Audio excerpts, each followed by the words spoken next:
même si j'ai une mort héroïque, c'est ce que je cherche. Parce qu'en plus, j'ai toujours rêvé de rentrer dans l'histoire. Et moi, mon héros, quand j'étais petit, c'était Spartacus. Vous voyez, c'était pas, je rêvais pas d'être patron de l'Express, hein, cette espèce de nain avec une écharpe. Là. Jamais. Donc j'ai exactement la vie dont j'ai rêvé quand j'étais jeune. J'accomplis mon destin. Et comme me le disait Dieudonné récemment, toi et moi, beaucoup de gens ne peuvent pas me comprendre parce que nous avons un destin. Les gens qui ont un destin, c'est très rare. C'est pour ça qu'ils sont obligés de prendre un peu de pognon, baiser 2-3 putes. Parce qu'ils n'ont pas de destin, c'est ça ou rien. Et ils n'ont pas de génie. Ben alors Lévy n'avait pas grand-chose à quoi renoncer. Il est nul. Mais moi, j'ai du talent. J'ai du talent pour les idées, le logos. J'ai écrit des grands livres qui sortiront. Voilà, parce que dans la séquence 90-2010, il n'y a personne.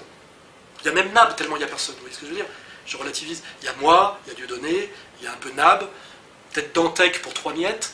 Bon, Zemmour, on le remettra. Voilà. Mais je veux dire, il n'y a personne. En réalité, c'est pas les mecs de Canal+ qui vont survivre. C'est pas Bruno Gassio qui va rester. Enfin, je veux dire, c'est évident.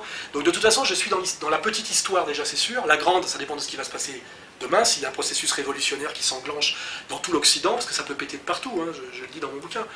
Et s'il y a un processus révolutionnaire, il peut m'arriver des tas de choses. De me faire buter, mais d'être aussi Robespierre, ce qui d'ailleurs est monter et descendre. Et j'ai déjà signé pour tout ça. Je suis un fan de Robespierre depuis l'adolescence, et ça ne m'a jamais gêné l'idée de monter à l'échafaud avec Saint-Just, etc. Jamais. C'est ça que les bourgeois ne peuvent pas comprendre. Voilà.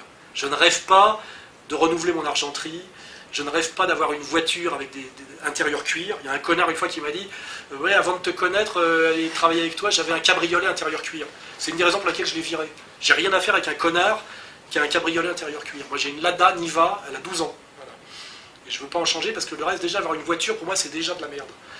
Voilà, je roule à moto depuis toujours. Voilà, parce que déjà une voiture c'est déjà un truc, c'est les embouteillages. Faire 3 fois le tour du quartier pour trouver une place pour se garer. Je pense que si les hommes sont des sous-hommes aujourd'hui, c'est parce qu'ils acceptent le salariat et les embouteillages. Moi, j'ai jamais accepté le salariat, ni les embouteillages. Et c'est pour ça que je suis un être humain, encore. C'est-à-dire que je pense que je communie directement avec Bayard, vous voyez, hein, Français sans peur, chrétien sans reproche. Parce que quand on a été salarié du tertiaire et qu'on a conduit une bagnole dans Paris pendant des années, on est un Untermensch, un sous-homme. C'est-à-dire qu'on a été émasculé par la violence et la structure du système. Et c'est pour ça qu'il y a peu de gens qui peuvent me comprendre, mais que ceux qui me comprennent très bien, c'est les mecs de banlieue, etc. Parce que malgré tous leurs défauts, c'est encore des hommes. Voilà. Et en fait, il y a très peu d'hommes aujourd'hui. C'est pour ça que quand je vais chez Tadei, en fait, je me tiens bien, parce que si je m'étais mal tenu la dernière fois, j'attrapais ma Fessoli par le col et je mettais 2 tartes dans la gueule. Et je le voyais faire caca sous lui, parce que ça m'est déjà arrivé, moi.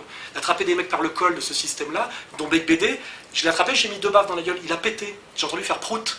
C'est-à-dire qu'il, vous savez, quand il a la trouille, il aurait pu faire caca. Voilà. Et je l'ai fait dans le coin VIP avec ses gardes du corps et tout, hein. C'était risqué pour moi. Voilà. Et en fait, moi j'aime Le Pen pour ça, j'aime certains gars de banlieue pour ça, j'aime Dieudonné pour ça, j'aime un monde où il y a encore des hommes qui sont des hommes, des femmes qui sont des hommes. Tous ces merdes là, ces animateurs à Canal+, ces machins, ces trucs, ces politiciens professionnels, UMPS, machin, etc., c'est des Untermensch, voilà, au sens, il n'y a pas besoin, pas au sens national-socialiste, au sens, je dirais, audiaresque du terme, voilà. Et c'est pour ça que je préfère 10 fois Le Pen. Par exemple, Besancenot, pour moi, je ne sais même pas quel mot employer, quoi.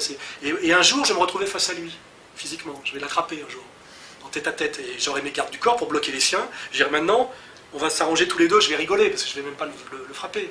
Mais je vais lui montrer, je veux qu'il se voit tel qu'il est, une petite merde trouillarde, tu vois, qui fait genre, on fait le ménage dans les manifs, il m'a envoyé des mecs sur la gueule, je ne sais pas combien de fois. Et ce mec-là, en tôle, il fait les pipes et le café, vous voyez, il sait même pas. Il tient 2 heures en garde à vue avant de se mettre à chialer, appeler sa mère. J'ai vécu tout ça, moi je le sais, les mecs qui se mettent à chialer en garde à vue, hein, et qui sont prêts à tout signer, tout ce qu'on leur demande, etc. On est dans un monde où pour exister socialement, quel que soit l'argent que vous ayez, etc., vous devez avoir mis vos couilles dans le coffre de l'oligarchie, vous voyez. En fait, c'est ce que me disait un mec, il disait, il n'y a que des chapons. Voilà. Et moi, ce qui heurte, quand les gens me disent je suis vulgaire, violent, sur les plateaux de télé, c'est que je suis encore un homme. Et quand on regarde Droit de réponse, encore dans les années 70, avec Choron, etc., il y avait encore des hommes à la télé dans les années 70. Ça s'est dégradé incroyablement vite aujourd'hui. Aujourd'hui, on est face à que des espèces d'émasculés, des sous-hommes, des gonzesses par contre qui portent effectivement des culottes, effectivement, parce que tous ces... voilà, il faut qu'il y ait des sous-hommes pour qu'il y ait des surfemmes, etc. En fait, moi, je suis resté finalement un mec des années 60. Parce que c'est de là que je viens, où il y avait De Gaulle, voilà, où il y avait Tabarly. Vous voyez, Tabarly, quoi, je veux dire... À l'époque, je croisais Kersezon, je discutais avec Kersezon, parce que j'ai connu tous ces gens-là, parce que j'ai été un mondain, parce que je tirais des gonzesses. J'étais un prédateur, j'ai raconté ça dans mes romans, hein, tout est dedans. Et effectivement, j'ai connu l'époque, j'ai connu Romain Gary, etc. Enfin, café, là, entre la rue du Bac et la rue de Varennes. J'ai connu plein de gens encore à la fin des années 70. Donc j'ai vu ces gens, j'ai vu que c'était possible et que ces gens-là existaient. Et j'ai vu effectivement ce monde transformer tout ça en Fiotas, Canal+. Vous avez vu le physique des animateurs de Canal+? Même déjà, on voit qu'anthropologiquement, c'est des merdes, c'est des sous-hommes. Ils ont une grosse tête avec un tout petit corps, vous savez, c'est des mutants. J'ai l'impression que si je souffle, ils s'envolent. Enfin, et j'imagine la trouille physique qu'ont ces mecs-là s'ils sont confrontés à une vraie réalité. En fait, leur arrogance, c'est uniquement qu'ils sont dans des locaux sécurisés, avec des détecteurs de métaux. Il faut voir ce que c'est aujourd'hui, ce genre de truc. Moi, je suis dans des endroits où n'importe qui peut venir, je risque des agressions, j'en ai déjà eu. Eux, ils se donnent leur papier à l'entrée, on leur donne un badge. Il y a un sas avec des vigiles, des noirs en général, hein, toujours des Africains. Là, il y a bien une division raciale du travail qui ne les gêne pas.